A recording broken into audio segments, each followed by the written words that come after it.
Good afternoon, Ospreys. You're watching Nest News live from the Student Union. I'm Annette Howard. And I'm Austin Thielen. Coming up on today's show, new rules for Florida universities are causing a stir. Diversity resources closing on campus. Changes in the financial aid. Ron DeSantis dropping out of the race for president. And OzFest artists have been announced. And also a sports and weather update. This is Nest News.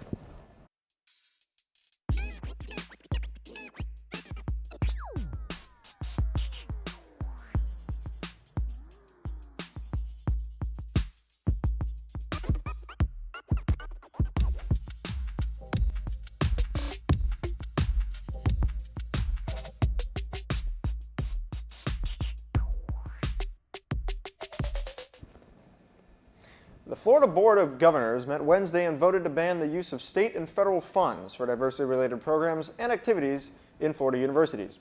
This regulation aligns with Senate Bill 266, which is signed into law by Governor Ron DeSantis last May.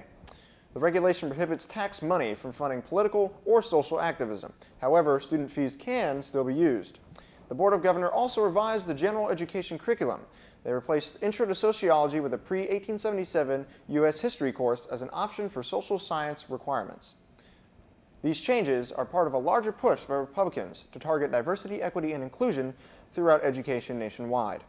The state education department said the changes are an effort to provide an accurate account of the nation's past rather than exposing students to, quote, radical woke ideologies. Reporter Laura tells us how these regulations will affect UNF. Hello Ospreys, my name is Laura Filipov reporting for Spinnaker TV. Today we're going to be covering the DEI ban in Florida. I'm here on the green where there was a protest yesterday led by the SDS at UNF. The Florida Board of Education recently banned the funding of any diversity, equity, and inclusion programs on college campuses within the state. The following are centers at UNF that will be phased out over time. The Interfaith Center, a space for students to engage in religious and worldview diversity. The Women's Center, a center promoting the well-being of women within the UNF community.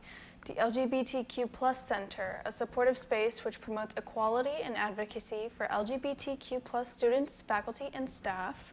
And the Intercultural Center, which promotes student learning through different cultural programming. The Students for a Democratic Society also led a protest this past Wednesday on the UNF Green in support of DEI on campus. Let's take a look.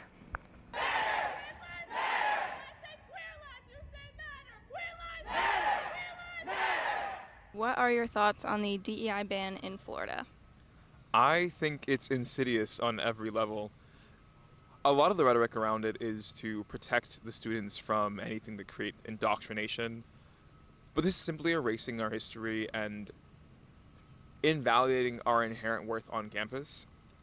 I mean, especially with the LGBTQ Center, it has stood as a safe haven for queer people, trans people, anyone in the community that needed a space since its founding. But taking it away and threatening not only our Women's Center, Interfaith Center, Intercultural Center, it is a horrible encroachment on our rights as students.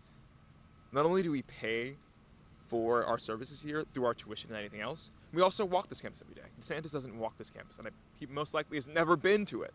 And he hasn't been to many of the other 29 odd state campuses in the state. His interests do not reflect the student body, and they never have. For more information and new developments, check out unfspinnaker.com. This is Laura Filipov, Spinnaker TV. Spinnaker will continue to provide updates on these changes as they develop. A new version of the Florida financial aid is now available for the 2024-2025 school year. A couple things were changed from the previous year, making it easier for students to apply and receive funding. Usually, the FAFSA opens in October, but the new version came available at the end of December, giving the Department of Education a little extra time to work on the new form. Now, the form was initially soft-launched, allowing students to try it out, according to the Associated Press. However, many complained about the form's glitches and limited availability. This updated new form of FAFSA includes fewer questions, making the application quicker for students to fill out, but everyone involved must now consent to importing their information directly from the IRS. The Department of Education said they also worked on increasing eligibility, with around 610,000 more students eligible for a Pell Grant this year.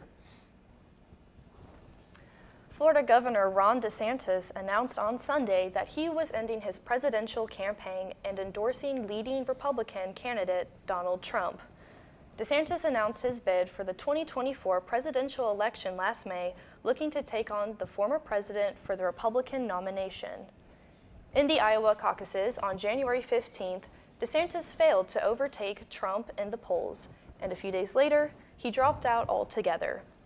DeSantis has not announced any further plans and will not now finish over his final term as governor, which ends January 2027.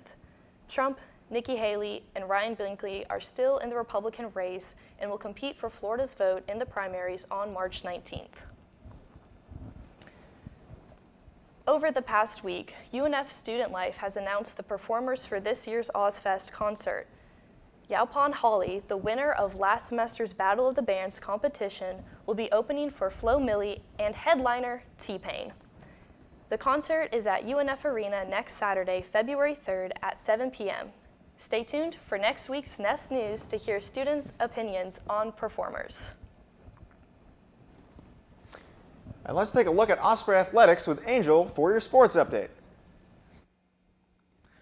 What's up, Ospreys? Angel Milano here with your sports update.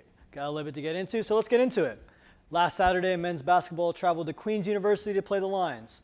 They ended the game with the most points they've scored against a team all season, winning 91-75 against the Lions. This win gave head coach Matthew Driscoll and the rest of the coaching staff 228 career wins, making them the coaching staff with the most wins in ASUN men's basketball history. It was also the 400th career win for the Ospreys basketball program. Last night, men's basketball extended their conference winning streak to 5 against Bellarmine with a close game. First half scared a lot of fans as the Ospreys were down at half for the first time since playing against the JU Dolphins. However, the Ospreys showed out in the second half, coming back and winning 71-63. This game left the men's team with a 12-9 overall record and a 5-1 conference record. Last night, at the same time as the men's game, the women's basketball team played here against Bellarmine at the UNF Arena. It was a close game in the first half, but in the second half, the Knights showed their perseverance and came back in the final minutes, beating out the Ospreys 69-63. This heartbreaking loss leaves the women's basketball team with an overall 7-12 record and a 1-4 in conference record. As for upcoming games, tomorrow, women's basketball plays here at the UNF Arena against the Eastern Kentucky Colonels at 2 p.m. After that, the men's basketball team is playing against the Colonels in Richmond, Kentucky at 4 p.m. That's all I have for you today, Ospreys. See you next week for your sports update. Swoop! We're looking at the weekend, and it comes with changes to your weather. And Angel's back with what to expect and when to break out the long sleeves again. What's up, Ospreys? I'm back for your weekly weather update. Today is mostly overcast, with showers expecting to start in the late evening. Temperatures for today are looking to be a low of 64 and a high of 79. The weekend will continue with slight overcast and temperatures will dip down to the 50s. Temperatures are expected to increase, and by Sunday they will reach a high of 82. Starting next week, it'll be sunnier outside, with steady temperatures in the mid-60s on Monday. That's all the weather I have for you today, Ospreys. Back to you, Annette and Austin. And that's just about all we have for you today, Ospreys. Remember, consider donating to support Spinnaker through the link in the description below. And for all things Spinnaker, check out our website. It's unfspinnaker.com. Also, make sure to follow us on our Instagram at UNFSpinnaker and check out the rest of our YouTube for more content. And as always, I'm Austin Thielen, and you're watching Nest News. News.